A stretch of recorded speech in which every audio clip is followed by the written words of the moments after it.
बिस्मिल्लाहिर्रहमानिर्रहीम। ये एक्सरसाइज थोड़ी सी आपके लिए नई चीज़ ज़रूर है, लेकिन इसको आप समझ के करोगे तो मुश्किल नहीं है, बड़ी आसान है। जिस तरह इससे पहली एक्सरसाइजें आपने की हैं तो वो अगर आपको समझ में आ गई हैं तो फिर आपके लिए ये बिल्कुल आसान है। इसमें कोई स्टेटमेंट दी होती है, इसमें कुछ बात बताई होती है, उस स्टेटमेंट को समझना ज़रूरी होता है। इफ़ 3 टाइम आ नंबर, इसमें कह रहे हैं आ नंबर, कोई नंबर है जिसका हमें बताया नहीं हुआ, एक नंबर है जिसका हमें बताया नहीं है, उस नंबर का अगर 3 टाइम कर दिया जाए। 3 टाइम का मतलब क्या होता है कि उस नंबर को, जिस नंबर का हमें बताया नहीं है, उस नंबर को अगर 3 से मल्टीप्लाई कर दिया जाए तो वो 3 टाइम बन जाता है। अगर इफ 3 टाइम अ नंबर, कि किसी नंबर के 3 टाइम को इज एडेड, उसको ऐड किया जाए टू 18 में, कि किसी नंबर के 3 टाइम जो उसका होता है उसमें अगर 18 को ऐड किया जाए, इट बिकम्स 36, तो उसका आंसर, यानी उस 3 टाइम में 18 को ऐड करें तो 36 आंसर आ जाता है। व्हाट इज द नंबर, तो वो नंबर मालूम करें कि वो नंबर है कौन सा। तो इसमें सबसे पहले हम वो नंबर लिखेंगे जिस नंबर का हमें मालूम नहीं है। तो अलजबरे में जिस चीज़ के बारे में पता नहीं ना होता उसको कहते हैं लेट। लेट का मतलब होता है फर्ज किया, लेट अ नंबर, कि वो जो नंबर है जिसके बारे में हमें मालूम नहीं है, अभी हमने मालूम करना है, कि वो नंबर हमने सपोज किया, लेट या ज्यूम भी कहते हैं या सपोज भी कहते हैं, इसमें लेट ज़रा बेहतर होता है, LET लेट, कि वो नंबर x है। ये कोई नंबर है x, अभी नंबर हमने मालूम करना है, अभी हमने सपोज किया है कि वो नंबर x है, तो इसका 3 टाइम क्या होगा, तो इसका जो 3 टाइम होगा इसको 3 से मल्टीप्लाई कर दो। अलजबरे में ना 3x ऐसे होता है मल्टीप्लाई, वैसे तो हम ऐसे लिखते हैं ना 3 ये मल्टीप्लाई ये x, 3 मल्टीप्लाई बाई x, लेकिन अलजबरे में ये मल्टीप्लाई के साइन की ज़रूरत नहीं होती, हम ऐसे ही 3x लिख देते हैं। अगर दो वैल्यू अटैच हो रही हो तो मतलब होता है ये मल्टीप्लाई हो रही हैं। तो ये इस नंबर का ये 3 टाइम है। अब उन्होंने जो आगे हमें हिंट दिया है कि 3 टाइम में अगर 18 ऐड किया जाए तो इट बिकम्स 36। तो पहले हम इसके अंदर 18 प्लस करते हैं, ये ऊपर स्टेटमेंट लिख देनी है एज गिवन या अकॉर्डिंग टू गिवन कंडीशन, जैसा कि उन्होंने बताया हुआ है। उन्होंने ये बताया हुआ है कि 3 टाइम्स नंबर में 18 ऐड करें, इसमें इसको ऐड करें तो इट बिकम 36। बिकम्स का मतलब हो जाना, बन जाना, आ जाना, कि उस नंबर के 3 टाइम में अगर 18 को प्लस करें तो वो नंबर 36 हो जाता है। ये कैसे होता है, ये क्वेश्चन के अंदर हमें बताया हुआ है, हमें नहीं पता, खुद से नहीं हमें पता, यहाँ से ये क्वेश्चन के अंदर बताया हुआ है, इसलिए हमने लिख दिया एज गिवन। अब ये क्वेश्चन बन चुकी है, इससे पहले हम क्वेश्चंस को सॉल्व करना सीख चुके हैं बिल्कुल, यहाँ तक कि इन क्वेश्चन के अंदर ये क्वेश्चन बनाना ही मुश्किल होता है, इसके आगे आसान होता है। तो अब हम इसका नेक्स्ट स्टेप करते हैं। नेक्स्ट स्टेप में ये है कि जैसे ये प्लस 18 है, अब यानी कि हमने इक्वल के इस तरफ से एक्स को बचाना है, बाकी सारी वैल्यू स्टेप बाय स्टेप हमने इक्वल के उस पार ले जानी है। तो पहले जो प्लस माइनस की वैल्यू होती है पहले उनको लेके जाते हैं उधर। ये प्लस 18 है, उस तरफ जाके ये माइनस 18 हो जाता है। पहले इनको सॉल्व कर लें, 36 में से 18 माइनस करें तो 18 बचता है। अब ये 3x के साथ मल्टीप्लाई हो रहा है, जो वैल्यू इस तरफ मल्टीप्लाई हो रही होती है जब दूसरी तरफ जाती है तो वो डिवाइड हो जाती है। अब 18 को अंदर आके 3 से डिवाइड करें, ये ऐसे डिवाइड कर लें, 3 6 दा 18 होता है, x इक्वल टू 6 आ जाएगा। 18 को चाहे अंदर रख के 3 से डिवाइड करेंगे तो 6 आंसर आता है, 6। तो x की वैल्यू आ गई 6। तो x हमारा क्या था, x वो नंबर था जो इन्होंने बताया नहीं था, वो हमने मालूम कर लिया है, x की वैल्यू आ चुकी है। अब हम लिख देंगे, एंड पे लिख भी सकते हैं कि रिक्वायर्ड नंबर इज 6। तो ये वाली स्टेटमेंट हमने क्वेश्चन के अंदर से देख के लिखी है। रिक्वायर्ड का मतलब जो हमने मालूम करना था, नंबर इज 6। इसको ये ऐसे सर्कल सा बना दिया ताकि ये वाज़े तौर पर पता चले कि ये हमारा आंसर है। नेक्स्ट क्वेश्चन है, the length of a rectangle is twice its width. Rectangle में आपको बना के दिखा देता हूँ, ये रफ सी बनानी है सिर्फ आपको समझाने के लिए। जो छोटी साइड होती है ना उसको विड्थ बोलते हैं, और जो बड़ी साइड होती है वो लेंथ होती है। उन्होंने कह दिया इसकी जो लेंथ है वो उसकी विड्थ का ट्वाइस है, यानी कि अगर उसकी विड्थ x है जिस चीज़ का नहीं ना पता, उसका हमें पता नहीं है कि उसकी विड्थ क्या है। जितनी भी उसकी विड्थ है, उसकी जो लेंथ है वो उसका ट्वाइस है। Twice mean 2 time. तो x का 2 टाइम क्या होगा, इसको 2 से मल्टीप्लाई करेंगे तो 2 टाइम हो जाता है, या ट्वाइस। ट्वाइस का मतलब डबल। तो किसी भी वैल्यू को डबल करने के लिए उसको 2 से मल्टीप्लाई कर दें तो भी ठीक होता है। The perimeter of the rectangle is 24 metre. Perimeter क्या होता है? पेरीमीटर कहते हैं टोटल लेंथ को, बाउंड्री वॉल की टोटल लेंथ को पेरीमीटर कहते हैं। Find the length and the width of the rectangle. उसकी लेंथ भी मालूम करें और विड्थ भी मालूम करें रेक्टेंगल की। तो इसी के मुताबिक हम यहाँ पे आप लिखते हैं कि लेट। तो इसमें विड्थ को मैंने पहले लिख लिया क्योंकि विड्थ छोटी जो वैल्यू उसको पहले लिखें। जो लेंथ इसका ट्वाइस है, इसका ट्वाइस करें, इसका डबल करें तो 2x। पेरीमीटर उन्होंने दिया हुआ है 24 मीटर। तब हमने इसकी लेंथ और विड्थ मालूम करनी है। तो इसके लिए जो होता है ना तरीकाकार, वो ये होता है कि हमें पेरीमीटर का जो फार्मूला है वो पता होना चाहिए। इसमें पेरीमीटर दिया हुआ है ना, लेंथ और विड्थ के साथ पेरीमीटर। तो पेरीमीटर का जो फार्मूला होता है वो होता है लेंथ प्लस विड्थ, इसको मल्टीप्लाई बाय 2 कर दें। तो ये पेरीमीटर का ये फार्मूला होता है ना, पेरीमीटर ऑफ रेक्टेंगल का। तो अब इसकी जगह पर ना इसकी वैल्यू रिप्लेस करते जाएं। पेरीमीटर की जगह पे पेरीमीटर की वैल्यू 24, इक्वल का इक्वल, ये 2 का 2, ब्रैकेट की ब्रैकेट। लेंथ की जगह पे लेंथ की वैल्यू जो हमने यहाँ पे अभी जिसको लेट की है वो 2x है, और विड्थ हमारी x है। तो विड्थ की जगह पे विड्थ की वैल्यू लिख देनी है। तो अब इसमें ये एक इक्वेशन बन चुकी है, इसको सॉल्व कर लें। चाहे 2 को पहले उस तरफ जाके डिवाइड कर दें या 2 को अंदर मल्टीप्लाई कर लें, दोनों तरीकों से आंसर सेम आएगा। ये 2 इस तरफ मल्टीप्लाई हो रहा है, पहले ब्रैकेट के बाहर नहीं, इसको अंदर ही मल्टीप्लाई करते हैं, फिर मे बी आपको कन्फ्यूजन ना हो। 2 को पहले इससे मल्टीप्लाई करें, 2 को इससे मल्टीप्लाई भी करें। 2 को 2 से मल्टीप्लाई किया तो 2 टू द 4x, 2 को x से मल्टीप्लाई करेंगे तो 2x। अब x में, हाँ इसमें एक और भी था कि पहले हम इनको सॉल्व कर लेते, तो बहरहाल आंसर फिर भी सेम ही आता है, 4x और 2x। x में x की वैल्यू प्लस हो सकती है ना, आपस में कंबाइन हो सकती है, सेम साइन हो तो प्लस होते हैं, ये भी प्लस है, ये प्लस है। तो प्लस में ना हमेशा इनके कोफिशिएंट प्लस होते हैं, ये 4 है, ये 2 है, तो ये 4 + 2 6x।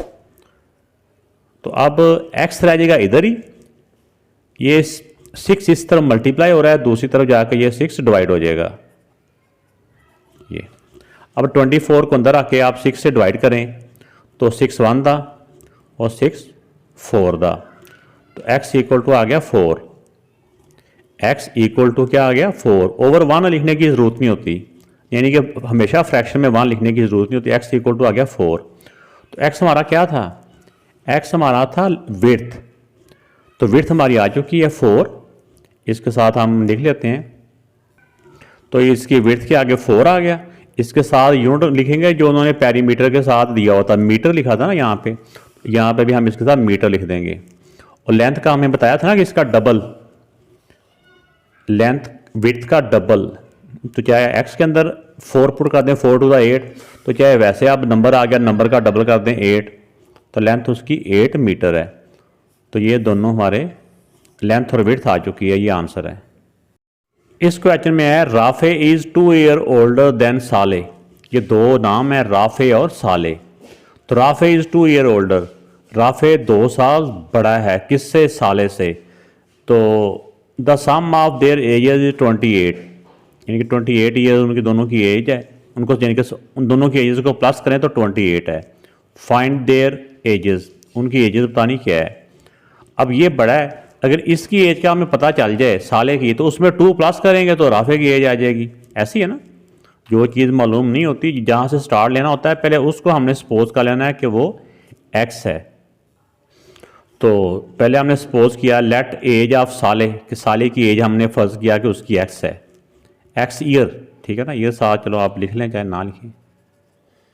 तो राफे की एज क्या है? उससे 2 साल बड़ा है। इसकी जितनी भी एज है, जैसे हमने x की है तो इसके अंदर +2 कर दें तो 2 साल वो ज़्यादा हो जाएंगे। अब उन्होंने जो हमें हिंट दिया हुआ है कि सम ऑफ देयर एजेस, उन दोनों की एजेस को प्लस करें तो 28 आता है। इन दोनों की एजेस को प्लस करें तो 28 है। तो जो हमने अभी सपोज किए हैं, जो लेट किए हैं, उनको लिख लें आप एक्स। एक एज ये वाली है, दूसरे की ये है, प्लस ये एक्स प्लस 2। इन दोनों की एजेस को प्लस करें तो किसके इक्वल आता है? ये हमें उन्होंने बताया हुआ क्वेश्चन के अंदर कि दोनों को प्लस करें तो 28 आता है। ऐसी है ना 28 ये वाला। तो अब ये हमारे पास एक इक्वेशन बन गई है। इस इक्वेशन को हम सॉल्व कर लेते हैं।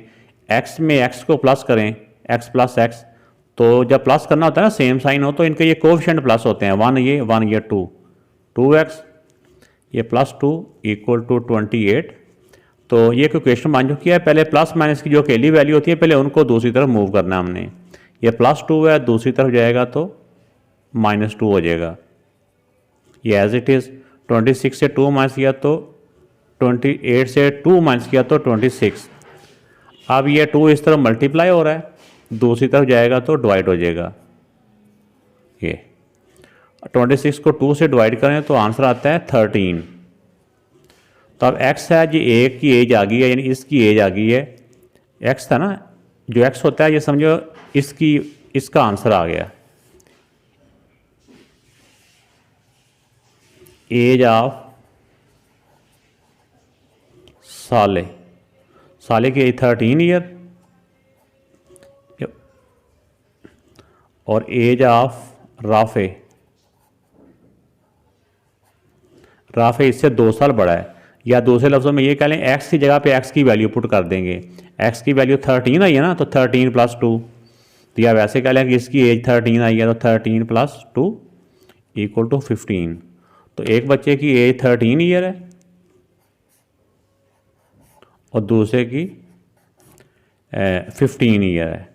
तो ये 2 आंसर हमारे आ गए। नेक्स्ट क्वेश्चन है द सम ऑफ 2 कंसेक्यूटिव, इसको कोई कंसेक्टिव भी कहते हैं, कोई कंसेक्यूटिव भी कहते हैं। Integer is 25, find the integers. तो इंटीजर्स मालूम करें। तो इसका कंसेक्यूटिव कह लें या कंसेक्टिव कह लें, इसका जो है मतलब क्या है? इसका होता है लगातार, मुसलसिल या साथ जुड़ा हुआ। यानी कोई भी 2 इंटीजर्स हैं, इंटीजर वो नंबर होते हैं कि इंटीजर का मतलब होता है कि इसमें पॉजिटिव नंबर भी हो सकते हैं, नेगेटिव नंबर भी हो सकते हैं। हमने देखा ना 0 और 0 से जो 0 से छोटे नंबर होते हैं जो नेगेटिव वाले, -1 -2, वो भी हो सकते हैं या 0 से ऊपर वाले भी हो सकते हैं, 0 भी हो सकता है। यानी इसका मतलब है कि नंबर वो नंबर कुछ भी हो सकते हैं, वो पॉजिटिव भी हो सकते हैं, नेगेटिव भी हो सकते हैं, लेकिन है वो कंसेक्यूटिव हैं, कंसेक्टिव हैं, यानी कि लगातार नंबर हैं वो। तो यानी कि अगर एक नंबर मिसाल के तौर पे हमारे पास अगर 5 है तो दूसरा नंबर इसके साथ वाला ही है, चाहे आप उससे अगला नंबर कह लें या उसके साथ वाला नीचे वाला कह लें। ठीक है, बिल्कुल साथ जुड़ा हो। ये नहीं है कि 5 के बाद हम कह लें कि 10 है, ऐसे नहीं। जो इंटीजर्स होते हैं ना उसमें काउंटिंग लगातार होती है। जैसे इवन आड नंबर होते हैं उसमें तो एक नंबर छोड़ के होता है ना, जैसे इवन नंबर में एक नंबर छोड़ के अगला नंबर इवन आता है, फिर एक छोड़ के फिर उससे अगला इवन नंबर आता है। लेकिन इंटीजर्स में लगातार नंबर होते हैं, कोई नंबर बीच में स्किप नहीं हो रहा होता। तो अब देखते हैं इसको कैसे हम सॉल्व करते हैं। तो कह रहे हैं कि उन 2 इंटीजर्स का जो सम है वो 25 है, वो इंटीजर्स मालूम करें कि कौन से हैं। तो इसमें हमने सपोज किया कि 1 जो इंटीजर है वो x है, तो इससे अगला जो इंटीजर होगा ना इस नंबर के अंदर 1 प्लस कर लें, 1 प्लस कर लें फिर भी आ जाएगा। ठीक है ना, तो उससे अगला नंबर आ जाएगा जो भी है। मिसाल के तौर पर एक नंबर हमने 5 सोचा है, तो 5 अगर ये 5 है तो इसमें 1 प्लस करो तो 6 बन जाएगा। लेकिन अलजेब्रे में अगला नंबर इस तरह उसमें 1 प्लस करने से आता है। तो एज गिवन में ये है कि दोनों इंटीजर्स को प्लस करने से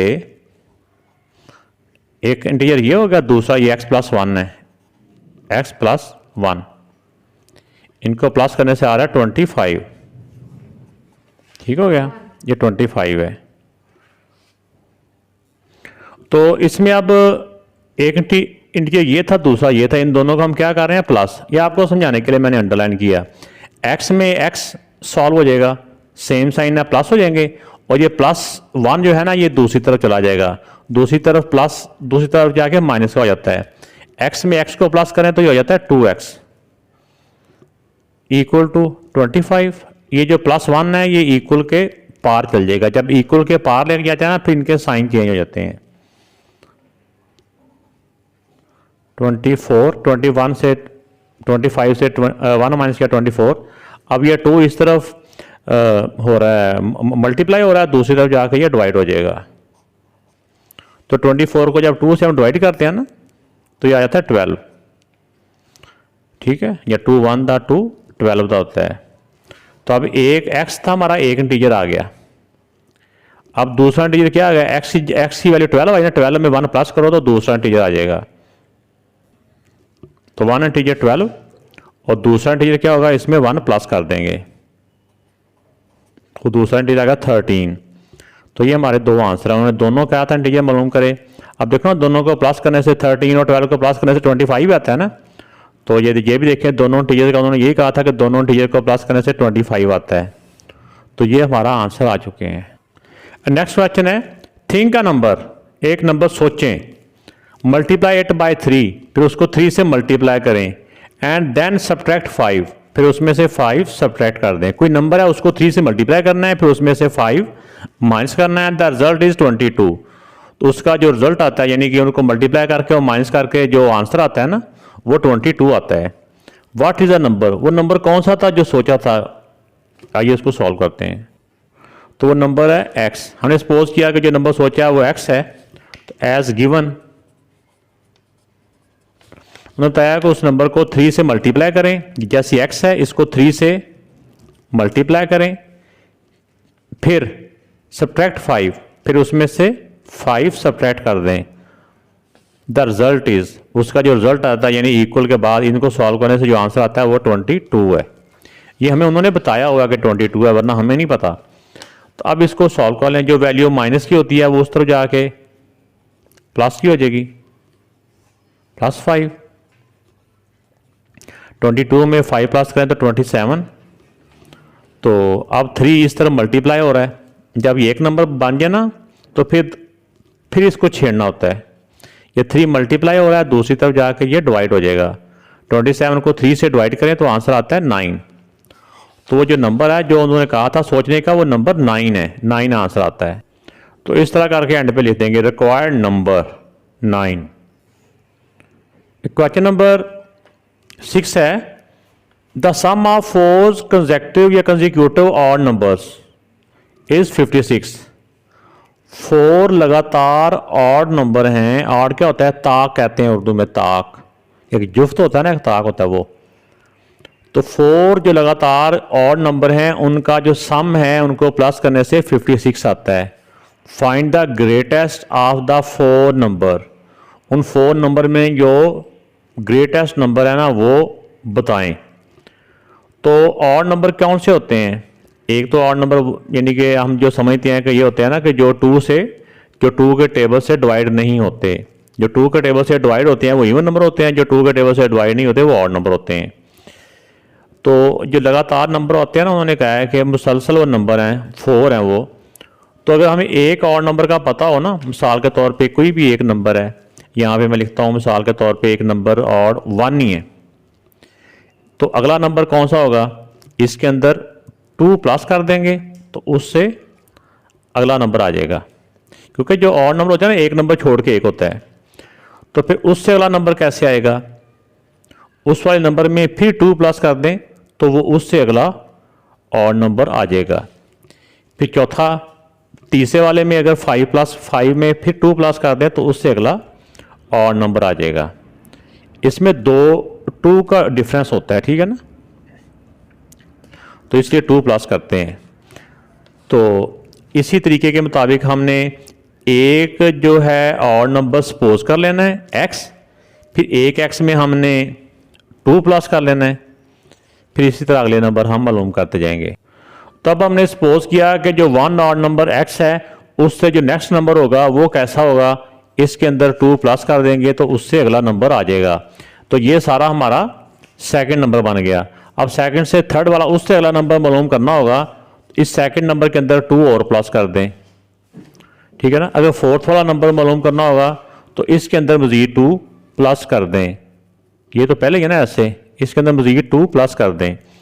तो ये इसका एक तरीका और भी होता है, आपको अगर ये समझ आ गया तो आप इसी मैथड से कर लेना। नहीं तो ऐसे भी होता है, अगर एक नंबर पहले नंबर में 2 प्लस करो तो सेकंड ऑड नंबर आ जाता है। इस तरह उससे थर्ड वाला जो मालूम करना हो तो उसके अंदर कि 2 + 2 4, तो डायरेक्ट इसके अंदर 4, पहले में 2 प्लस करो तो अगला आ जाएगा, फिर उसमें 4 प्लस करो तो उससे अगला आ जाएगा, फिर उस वाले से अगले में अगर इन तीनों का प्लस करो 6, तो 6 प्लस करो तो उससे अगला नंबर भी आ जाएगा। तो फिर ये अलग अलग लिखने की जरूरत नहीं है, हम ऐसे इकट्ठा करके भी लिख सकते हैं। इनको सॉल्व करें 4 ही आता है, इनको सॉल्व करें तो 6 ही आता है। तो आपने इनको नहीं सोचना कि ये 2 4 6 ये और नहीं होते, ये ऐसा नहीं है, ये इसके अंदर प्लस करने से अगला नंबर आएगा। तो अब उन्होंने हमें क्या बताया हुआ कि इन चारों ऑड नंबर्स को प्लस करने से क्या आंसर आता है। तो ये बताया हुआ था कि उन नंबर्स को ऐड करने से sum of their 4 odd number is 56, तो उन सारों को प्लस करने से 56 आता है। तो अब इसमें जो एक नंबर हमने सपोज किया वो ये वाला है, दूसरा ये है, तीसरा चाहे आप ये लिख लें या ये लिख लें, अगर ये लिख लेंगे तो फिर भी प्लस करके 4 ही आना है, और चौथा नंबर ये है।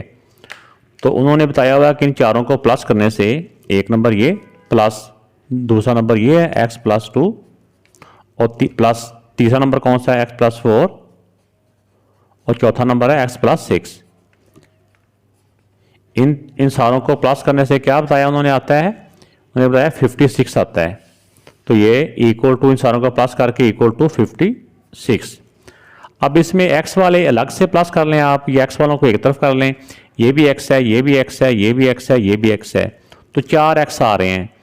तो चाहे पहले आप इनको ना एक तरतीब में कर लें कि x एक तरफ कर लें और नंबर एक तरफ कर लें। तो ये मैंने इक्वल के इधर ही, ये इनका इक्वल के पार नहीं गए, अगर इक्वल के पार जाए ना फिर साइन चेंज होते हैं। हमने इक्वल के इधर इधर आगे पीछे इनको किया, ये x, दूसरा x, तीसरा x, और ये 2, ये 4 और ये 6। x सारे प्लस के हैं, सेम साइन को प्लस हो जाएंगे। प्लस तो प्लस में हमेशा इनके जो कोएफिशिएंट होते हैं ना साथ, वो प्लस होते हैं। जैसे ये 1, इसके 1 है, इसके 1 है, इसके 1 है, हो जाएगा 4x। तो ये नंबर के भी सेम साइन ये प्लस हो जाएंगे। 2 + 4 6, 6 + 6 12 इक्वल टू 56। तो अब ये पहले +12 है, उधर जाके माइनस हो जाएगा, 56 - 12। तो 56 में से 12 माइनस किया तो 4, और 5 से 1 गया फिर 4।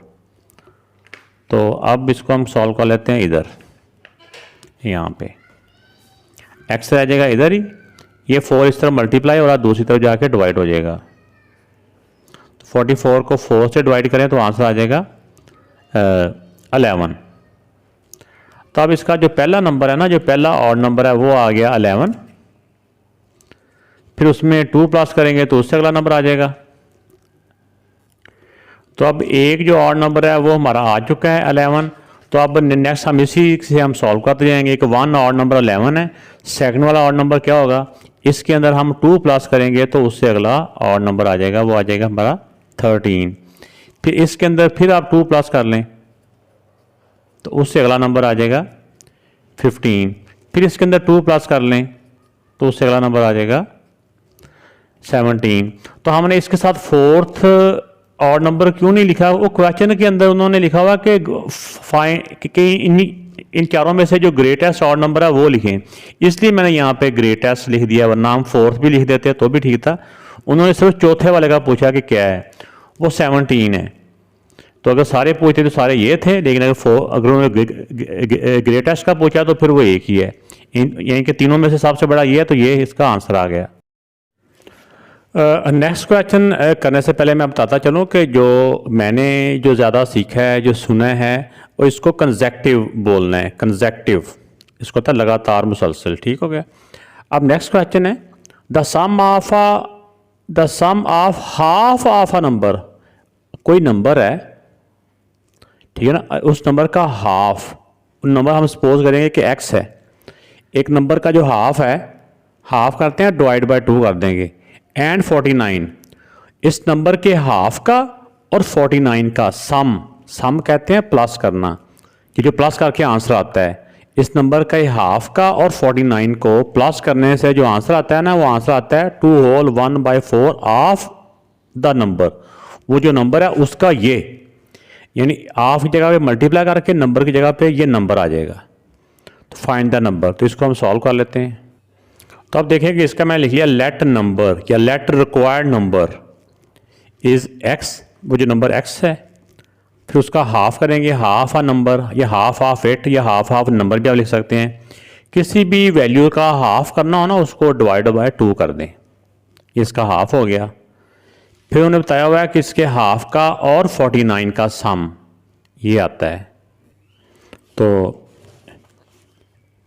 उन्होंने बताया हुआ है इसके नंबर के हाफ का और 49 का सम, यानी कि वैसे है ना, the sum of half a number, एक नंबर के हाफ का और 49 का ये आता है 2 होल 1/2। ये सिर्फ ये नहीं है, इसको अगर आप 2 अगर बोलें या मतलब 2 ऑफ आ नंबर, उस नंबर का ये, तो उस नंबर को इससे मल्टीप्लाई करेंगे वो आंसर आता है, ये सारा आंसर आता है ये वाला। ये इसके बाद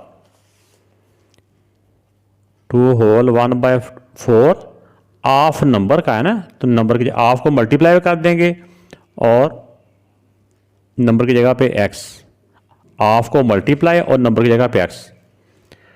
अब एक स्टेप में तो हम ये कर लेंगे कि इसको हम कर लेंगे राउंड ऑफ कर लेंगे, यानी इन दोनों को मल्टीप्लाई और ये प्लस, ये इनको किया तो ये आ गया, x इनके साथ ही आ गया, मल्टीप्लाई लिखने की ज़रूरत नहीं है, वो आपको मैंने समझाने के लिए लिखा था।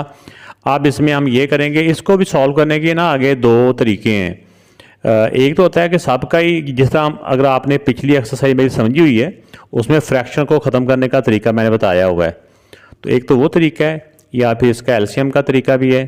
तो जैसे देखें इसकी फ्रैक्शन में जिसके कुछ ना हो वो 1 होता है, तो बाकी देखिए इसकी फ्रैक्शन में 2 है, इसकी फ्रैक्शन में 4 है। 2 और 4 का एलसीएम क्या होता है, 2 और 4 का एलसीएम निकालो ना ऐसे करके, ये 4 लिखा मैंने, तो इस तरह इसका एलसीएम 4 आता है, आपने कर लेना है।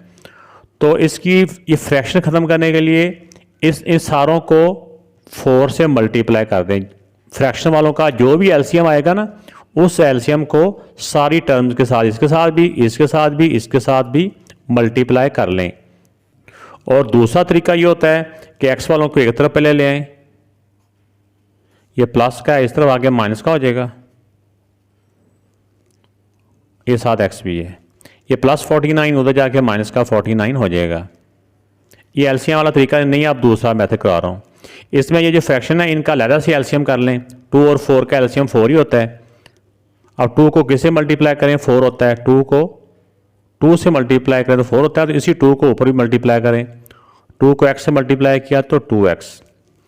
अब 4 को किससे मल्टीप्लाई करें, 4 आता है 1 से, ऊपर वाले को 1 से मल्टीप्लाई करेंगे, 9x को 1 से मल्टीप्लाई किया तो 9x ही आ गया, इक्वल टू 49।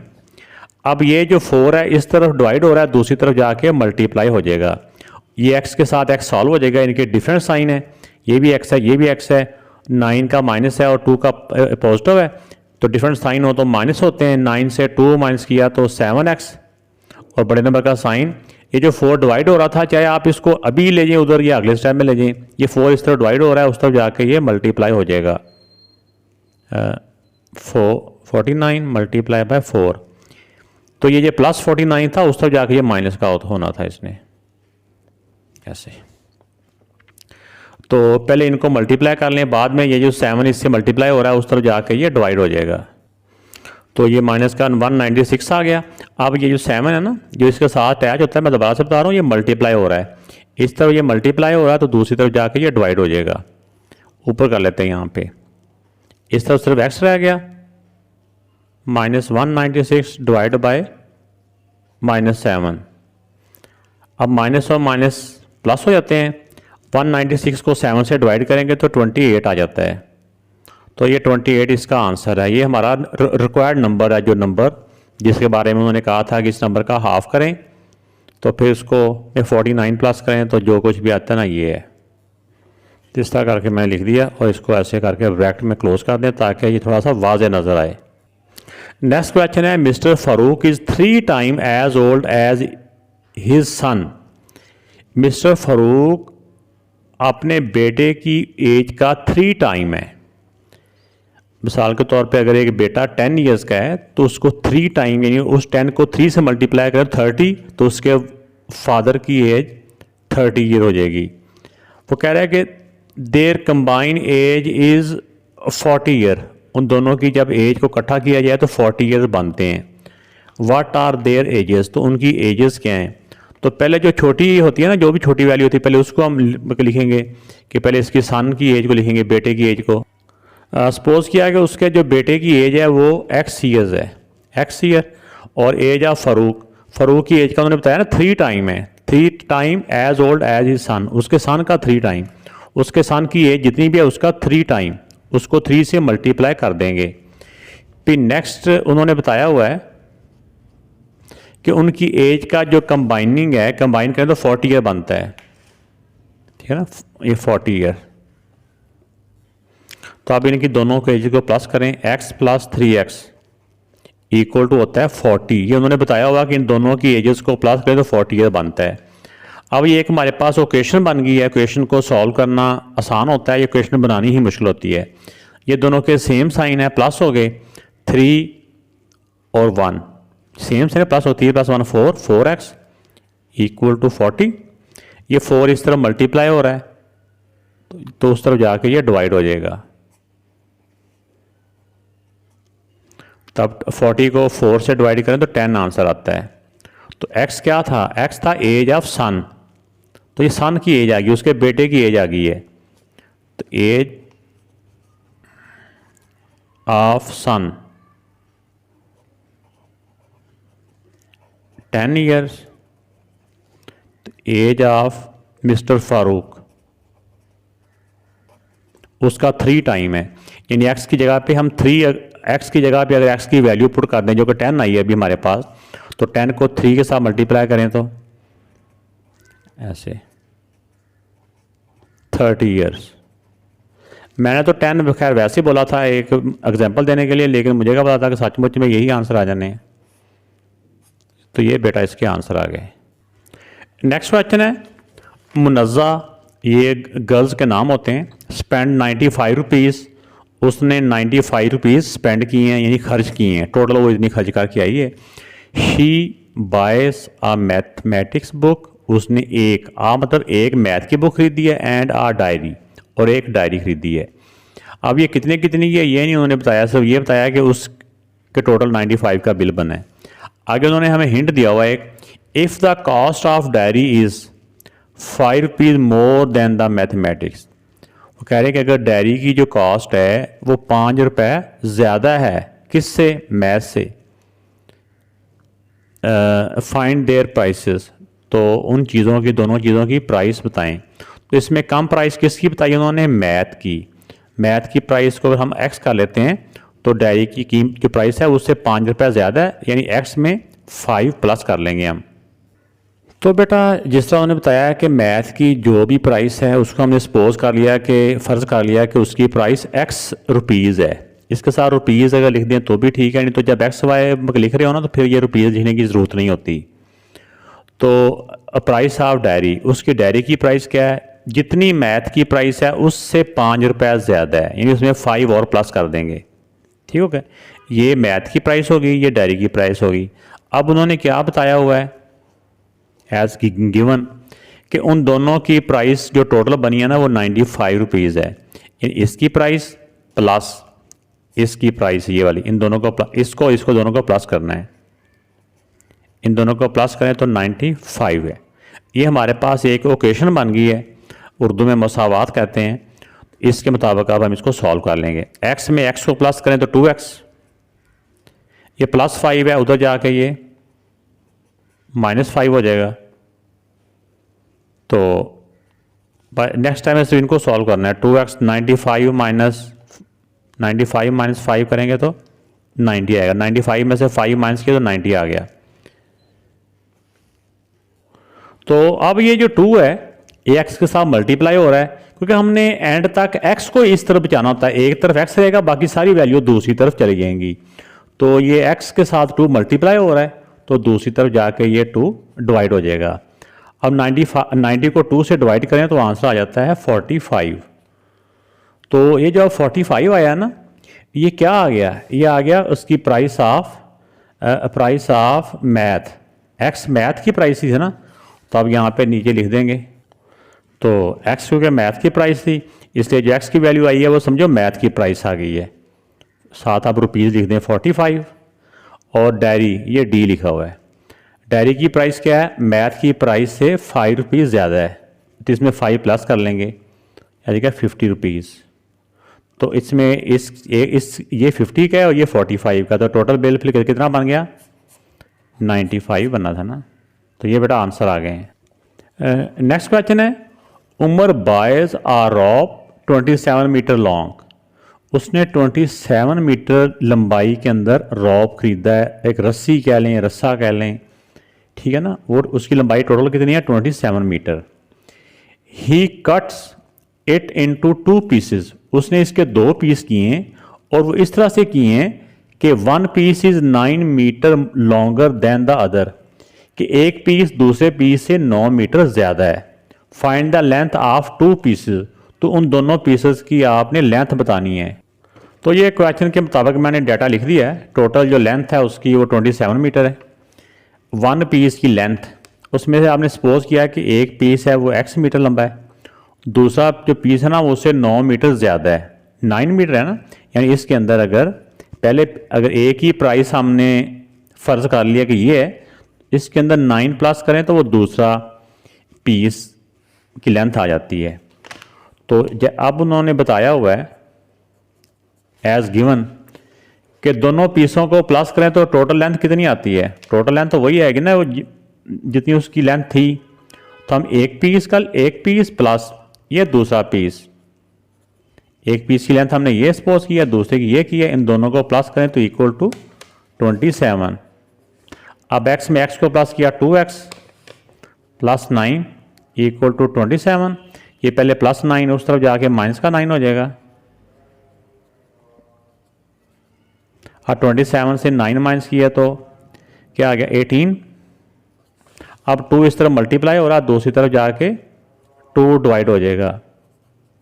18 को 2 से डिवाइड किया तो 9। तो इस तरह हमारी जो x की प्राइस आ जाती है, x की जो वैल्यू आ जाती है वो 9 है। x हमारा क्या था? x हमारा था लेंथ ऑफ 1 पीस। तो जो x हमारा जो था ना, ये इसकी वैल्यू आ गई, x की वैल्यू अब 9 आ गई है। तो इसका मतलब क्या हुआ कि 1 पीस की लेंथ आ गई है 9। इनके साथ यूनिट मीटर था तो ये मीटर। तो जो दूसरा उन्होंने बताया था कि जो इसका दूसरा पीस है वो इससे 9 मीटर ज़्यादा है, x प्लस 9 था ना, जो इसकी लेंथ आई है उसमें 9 प्लस करना है। तो लेंथ ऑफ सेकंड पीस इसके अंदर प्लस 9 कर देंगे, 18 मीटर। यानी कि एक पीस 9 मीटर का है, दूसरा जो पीस है वो 18 मीटर का है। तो ये दोनों हमारे आंसर आ गए हैं।